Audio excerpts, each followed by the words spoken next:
Hi everybody, it's Steve Olson, WSO reporter. Today's update, March 16th, 2016. Chemtrails, man. We're going to talk about some chemtrails, and then we're going to talk about some amazing stuff from all over the world. It just continues to pump in, and including some really insightful stuff on chemtrails today. So we're going to go after it here. So chemtrails are ticking me off, man, and I think they're ticking off everybody here that is trying to look at the sky.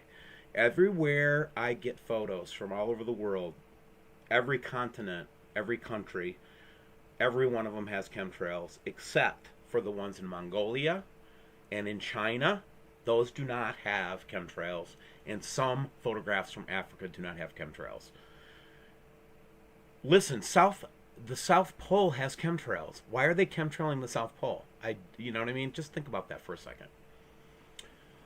Heavy chemtrails, and it's getting much worse lately. And the question we have to ask is why? Are they terraforming? Are they trying to change the planet somehow? Are they geoengineering, trying to protect us from space rays, or are they simply just trying to hide the sky? You know?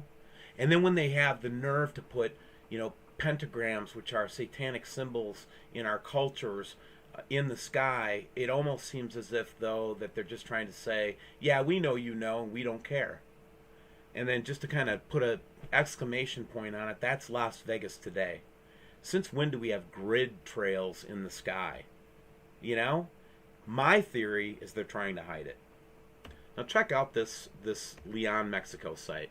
So back, earlier in the month, we had clear skies mostly every day, and we were able to identify the object very easily in these in these photos, and watch it go right up, and get very good photographs of it. This is today, Leon, Mexico, this morning, or yesterday morning, the 15th. Look at this, man. Line after line of chemtrails. Unbelievable. Check out this testimony that I got today from a longtime flight attendant. Obviously, they've been making chemtrails for decades. This is a long-time airline employee. We were under the impression that we were helping by creating a layer which is much more easily manipulated for weather changes, not cause droughts and deluges. We were also told the same chemicals could help mitigate EMP effects. So apparently, these airline employees had been briefed by somebody about chemtrailing. In addition, it's a large resource for revenue. So basically, the government is being said to be paying these airlines to do the chemtrailing or participate in the chemtrailing. And then, secondly, if any of the employees say anything about it, it's grounds to get fired. So again, I gave her the advice after she asked me these questions, just to keep a low profile and don't do anything to get in trouble, because there's nothing an airline employee is going to do by reporting that to the authorities or anything, because they're all warned. They are all warned. They are, NOAA weather people from around the world have been talking about being warned not to talk about chemtrails. Okay? So here's the theory that we're talking about. So this is what we think they're trying to hide, and this answers some questions that people have been having with me lately. So let's just go through the list real quick. Okay, the theory goes on WSO's channel is that we believe we're dealing with a brown dwarf star surrounded by up to 5 planets. These planets are moving at various speeds around the brown dwarf. The closest one is moving super fast, and the outer one is moving a little slower. I don't know what the orders of the planets or the names of the planets. People claim to know that. I don't claim to know that. Secondly, Nibiru itself is a planet in this system, I believe, with 4 to 5 moons. Okay? The star by itself casts no visible light. It's in the infrared band. Okay? That's why we haven't been able to see it on, with astronomers in astronomy, because it's impossible to see unless it's being illuminated by another light source. So anything we might see of this system right now has to be illumination from the sun or the moon, and the system giving us the visible light band. And right now, there's a big halo around the sun that has developed, and I've been watching the sun for a long time. It wasn't there before. I see it every day when I get a look through the chemtrails. Okay, this, I believe, may be a sign of its approach as the bubble starts to envelop the sun from this system. It's going to come in at us in the form of a bubble, guys. It's not just going to be random stuff. I think we're seeing wisps of the system coming in, but for the most part, it's going to look like a bubble coming at us. And then finally, many people think this thing is going to show up soon, like next week even, okay? But We can't get any data because the chemtrail, or valid data, because chemtrailing and other techniques have been used to deceive everybody, including unsuspecting civilians. So the theory is going like this, and that's why I'm so mad about chemtrails, because to me it's a obvious sign of them trying to deceive us. So let me ask you a question, okay? Why are the planets warming up? There's statistics over the last 20 years, okay? We think it's because of electromagnetic induction. It's an electric universe. Nibiru has entered our system roughly 18 years ago. This has been going on for a while. How do you explain the rise in seawater temperature? For me, it's the increased volcanic activity. You have thousands of volcanoes under the ocean. They erupt hundreds of times more than 10 years ago. The water's going to get warmer. Also, we have more electromagnetic energy hitting the ocean itself, causing the El Nino effect. And then finally, how do you explain the huge increase of asteroids setting on the Earth? And that's where we're going to go right next. Okay, so let's take a look right now at the current Near-Earth Object Program for the National Aeronautics and Space Administration. And what you're going to see is 2016. Did you see that first, the 2016 ES1? That means that that asteroid was not discovered until 2016. Okay? All of the ones with 2016s are ones that they just found in the last 3 months. Some of them, like this one from today, EM156, I'll just pull it up real quick to look at it. It wasn't discovered until a couple days ago, on the 14th. Okay? So they saw it, they got 65 observations in, and they still are under condition code 7, which means they don't know how close it's really going to come, but it's within a band of a big, huge band. And let me tell you something right now, 1.4 lunar distances is within that band of an error code of 7. But check this out. Each of these 2016 things are being discovered literally days before they're coming and hitting us, or coming into our area. So I just want to remind you that we are getting a unusual amount of asteroid activity lately, and there's just really no explanation for it, other than, well, it could be a lot of things, but in my opinion, it's a sign of an approaching system. Okay? The next thing I wanted to show you is an interesting take on, from one of our subscribers. This is a londellite material, and if you'll remember our bright orbs, maybe this planet is made of this material, or maybe an object in that system is made of this material. We don't know. We just think that it's an interesting comparison. Quest Ghost, please go check out Quest Ghost's recent one. This is where he actually is able to look at the moon and then see objects around it with his photo techniques. I wanted to remind you that you can listen to live meteors on 55.240, and I put the link below. So in the next couple days, this is actually a good thing to probably have on in the background in case, if there is a large asteroid strike, this will definitely detect it, okay? So something for your own safety and awareness. Now check out Richie from Boston. He put up this video a couple weeks ago, and it's called "The Illuminati is a Patient Beast." And basically, there are artifacts that were found from, at least 5,000 years ago in South America. This is one of those artifacts, and take a look at the video and you can get more information on it. But in a nutshell, basically this seems like some kind of a warning that this thing or whatever, and we see this symbology associated with the Wormwood event in ancient history quite often. And of course, this pre-Sanskrit up here was translated to say, "The Creator's Son cometh." So, pretty strange stuff. Next thing I wanted to point out to you, and we've been talking a lot about potentially artificial light sources being used in space. Well, here's the NASA technical report with Bausch and Lomb and the patent and everything. Go look at it. So they definitely have patented it.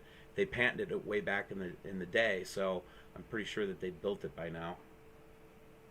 We could possibly be being subjected to some of this. That's what I'm saying. This one is just me coming back to the Northern Lights in Churchill. Canadian Comet Catchers Collective is starting up a website. I'd like you to start looking at their stuff. I think they're doing some good stuff on the Northern Hemisphere. And then finally, this Get Ready for Planet X, Compare This to the Sun video from Expedit. Just go take a look at the videos I have there, okay? Next thing I want to do is take you over to the photographs for today. Oh, before I do that, check this out. Today I was watching the Belgium webcam, or I'm sorry, all sky cam in Belgium when it was nighttime there. It almost looks like something is coming off and smucking into the. Watch this belt when I go to the Belgium one here in a second. Right here, this one. Check this out. So something seems to be coming from the left of the moon and striking the moon last a couple hours ago in Belgium. Just a strange video I took today. The next one I wanted, this one was actually sent to me a couple days ago. Oops, sorry about that. So basically, check this out. There was a light pillar that was moving across the horizon. And these kind of pillars, plasma activity or magnetic connections sometimes could cause this effect. So whenever we see this type of effect, we're very interested in it to see it. So I just wanted to show you that weird thing, weird image. All right, finally, let's go into some of the photographs. Wanted to start out, this is that weird image that we had in yesterday's video where we actually saw this turn into kind of a ball. Again, I would say that we're going to be looking for a bubble enveloping the solar system. It's not going to come at us like a big random thing. It's going to look like a bubble. So this is why I'm really interested in this. This one was one we're doing some research on right now. It's from 314 and the Core 2 stuff. But look at this, man. Back in here, you know, this is just that potentially that object that we had been seeing before. Looks like some kind of cross object. But again, just very strange image there and very interesting. Airplane photos. So this goes with the airline attendants being able to take, if they were able to do this without getting fired, they'd be able to show us images of these light. Again, they're not sources of light, they're being illuminated by the sun, in my opinion. So for example, this is the red dwarf in my opinion, and this is from an all sky cam today. Again, we're just getting good pictures of it with that ring of dust around it and approaching the Earth and getting closer.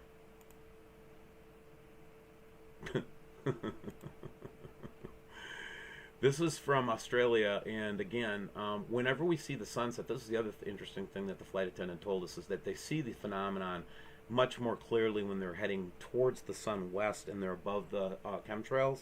But this just kind of confirms what she was saying. This is westerly facing. Starting to see some refractions or reflections in Paris. So it's getting more obvious in the northern hemisphere. Check out this Helios viewer from yesterday. These filaments are just popping off the sun all the time and causing a lot of activity. Even though the sun disk itself is pretty quiet, these filaments are popping out. Now look at, as I close in on this one, doesn't it look like there's an object involved in there somewhere? That is just crazy. Crazy stuff.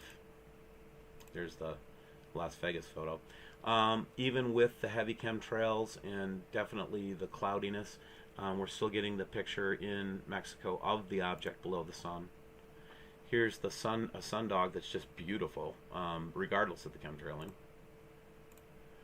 And again, this one was interesting because this is again webcams to Mexico, but we're getting some. It could be a flare, most likely is a flare of some sort from the sun this morning. But look at the dimensionality of this particular sun flare. Isn't that interesting? Is that what's coming towards us? Is this the red Kachina and the blue Kachina and the red Kachina? I don't know. There's that same lens flare again, just very interesting.